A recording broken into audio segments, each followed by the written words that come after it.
नमस्कार दोस्तों, जैसा कि मैंने आप लोगों को लास्ट वीक कहा था कि मैं मेले में आने वाला हूं अपकमिंग वीक। फिर मैं आज आ जाता हूं मेले में। मेले में आते ही खचाखच भीड़ दिख जाता है मुझे। फिर इस भीड़ का सामना करते हुए मैं चल पड़ता हूं अपने दोस्तों के पास।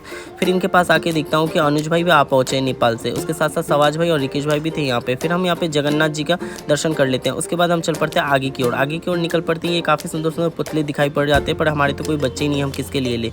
फिर हमें दिख जाते हैं ये देसी टैटू शॉप, जहाँ पे काफ़ी सारे लोग ऑलरेडी टैटू करवा रहे होते थे। सब हम एक दूसरे को पूछने लगते हैं कि किसे करवाना है, किसे करवाना है। पहले तो सब मुझे इंसिस्ट करने लगते हैं कि भाई तू करवा ले, तू करवा ले, पर मुझे नहीं करवाना होता। फिर मैं अनुज भाई और सवाज भाई को पूछता हूँ, पर सवाज भाई का ध्यान कहीं और ही होता है। जैसे हम आगे बढ़ते हैं तो सवाज भाई को एक गाड़ी दिख जाता है। उसके साथ साथ उसी गाड़ी शॉप में ये यहाँ पे पिंग पॉन्ग के साथ खेलने लगता है। फिर जैसे मैं थोड़ी देर आगे बढ़ता हूँ, यहाँ पे मुझे अंजलि और विनीता भी दिख जाती है। फिर मैं इनसे मिल लेता हूँ। इनसे मिल के थोड़ी देर बातचीत करके मैं आगे निकल पड़ता हूँ। जैसे आगे निकल पड़ता हूँ, यहाँ पे मुझे ये बचपन वाला दिन याद आ जाता है जो ऐसे राइड्स में मैं खेला करता था। और यहाँ पे मुझे ये नाव वाला राइड और उसके साथ साथ बिग व्हील और काफ़ी सारे अलग अलग राइड्स भी दिख जाते हैं। और यहाँ पे ये पड़ी वाले मुझे क्राउन भी दिख जाते हैं। तो मैं अनुज भाई को सजेस्ट कर देता हूँ और बाकी दोस्तों को भी सजेस्ट करता हूँ, ब्रो ले ले।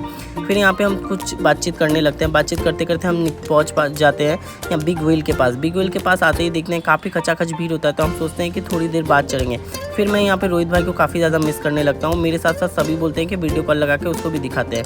फिर हम इसको यहाँ पे वीडियो कॉल लगा के फिर पूरा छेड़ने लगते हैं और उसका फ़ोन स्पीकर पे होता है, तो हम कुछ ऐसे बोल देते हैं तो वो फ़ोन अचानक से कट कर देता है। उसके बाद हम आगे बढ़ पड़ते हैं। बिना टिकट के हम आ जाते हैं यहाँ पे, क्योंकि हमारा ऑलरेडी जान पहचान वाले अंकल का ही ये बिग व्हील रहता है, तो हम चल जाते हैं इसमें। रिकेश भाई की यहाँ पे फट रही होती है और उसके साथ साथ मेरी भी थोड़ी बहुत फट रही होती है, पर मैं मज़े के साथ साथ यहाँ पे मज़े कर लेता हूँ। फिर जाके जैसे जैसे आगे बढ़ने लगता है ये व्हील, फिर यहाँ पे जैसे ख़त्म होता है ये राइड, वैसे सवाज भाई का पूरा फट रहा होता है। उसके साथ साथ रिकेश भाई भी रो रहा होता है। रिकेश भाई और मैं नीचे उतर जाते हैं। उसके साथ साथ सारे के सारे नीचे आ जाते हैं। नीचे आते ही बहुत लेट हो चुका होता है, रात के 1 बजे चुके होते हैं ऑलरेडी। तो मैं बोलता हूँ चल घर चलते हैं। फिर यहाँ पे अचानक से बाइक में हम 3 लोग होते हैं, तो इसीलिए हमें पुलिस रोक देते हैं। फिर थोड़ी देर बाद ये हमें छोड़ देते हैं, तो हम आगे निकल पड़ते हैं घर की ओर। काफ़ी रात हो जाता है, इनको अलग जगह जाना होता है, मुझे अलग, तो ये लोग मुझे घर छोड़ देते हैं। Thank you so much guys for watching.